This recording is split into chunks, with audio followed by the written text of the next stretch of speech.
ଭାରତର ଯଶସ୍ୱୀ ପ୍ରଧାନମନ୍ତ୍ରୀଙ୍କ ସ୍ୱପ୍ନ ହେଉଛି ଭାରତକୁ 2030 ମସିହା ସୁଦ୍ଧା ଏକ $10 ଟ୍ରିଲିୟନ ଅର୍ଥନୀତିରେ ପରିଣତ କରିବା। ଏହାକୁ ସଫଳ କରିବା ପାଇଁ ଦିବ୍ୟାଙ୍ଗମାନଙ୍କର ଅବଦାନ ଅତ୍ୟନ୍ତ ଗୁରୁତ୍ୱପୂର୍ଣ୍ଣ ଅଟେ। ସମାଜରେ ଦିବ୍ୟାଙ୍ଗମାନଙ୍କୁ ମୁଖ୍ୟ ସ୍ରୋତକୁ ଆଣିବା ଏବଂ ସେମାନଙ୍କୁ ସ୍ୱାବଲମ୍ବନ କରିବା ଆଇଡିଆ ଅର୍ଥାତ୍ ଇନକ୍ଲୁସିଭ୍ ଦିବ୍ୟାଙ୍ଗଜନ ଏଣ୍ଟରପ୍ରିନର ଆସୋସିଏସନର ମୁଖ୍ୟ ଉଦ୍ଦେଶ୍ୟ ଅଟେ। ଏହା ଦକ୍ଷତା ବିକାଶ, ସିଡ୍ କ୍ୟାପିଟାଲ ସମର୍ଥନ, ମେଣ୍ଟରସିପ୍ ଏବଂ ଏକ ସଂଗଠିତ ନେଟୱାର୍କର ମାଧ୍ୟମରେ ଦିବ୍ୟାଙ୍ଗଙ୍କ ଉଦ୍ୟୋଗ ବିକାଶ କରିଥାଏ। ଓଡ଼ିଶାରେ ଆଇଡିଆର ପ୍ରଥମ ଦିବ୍ୟାଙ୍ଗ ବିକାଶ କାର୍ଯ୍ୟକ୍ରମ 23ରୁ 28 ଅକ୍ଟୋବର 2024 ପର୍ଯ୍ୟନ୍ତ ଭୁବନେଶ୍ୱରସ୍ଥିତ ଉତ୍କଳ ବିପନ୍ନ ସହାୟତା ସମିତିରେ ଆୟୋଜିତ ହୋଇଥିଲା।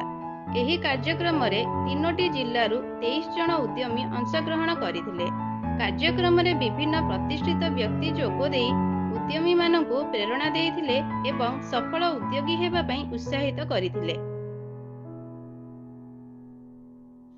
ଆଇଡିଆର ପ୍ରଶିକ୍ଷକ ଓ ଶ୍ରେଷ୍ଠ ଇଣ୍ଡଷ୍ଟ୍ରି ଏକ୍ସପର୍ଟମାନେ ଉଦ୍ୟମୀମାନଙ୍କୁ financial planning, business idea development, business expansion, marketing ଓ କଷ୍ଟମର ଆକ୍ୱିଜିସନ ବିଷୟରେ ପ୍ରଶିକ୍ଷଣ ଦେଇଥିଲେ। ଉଦ୍ୟମୀମାନେ ଭୁବନେଶ୍ୱରସ୍ଥିତ XIMB କ୍ୟାମ୍ପସ ଓ ଏସ୍ପ୍ଲାନେଡ୍ ମଲ୍ ପରିଦର୍ଶନ କରି ବିଜନେସ୍ ପ୍ଲାନ୍ ଡିଜାଇନ୍ ଏବଂ ଆଧୁନିକ ମାର୍କେଟିଂ ନୀତି ବିଷୟରେ ଜ୍ଞାନ ଆହରଣ କରିଥିଲେ।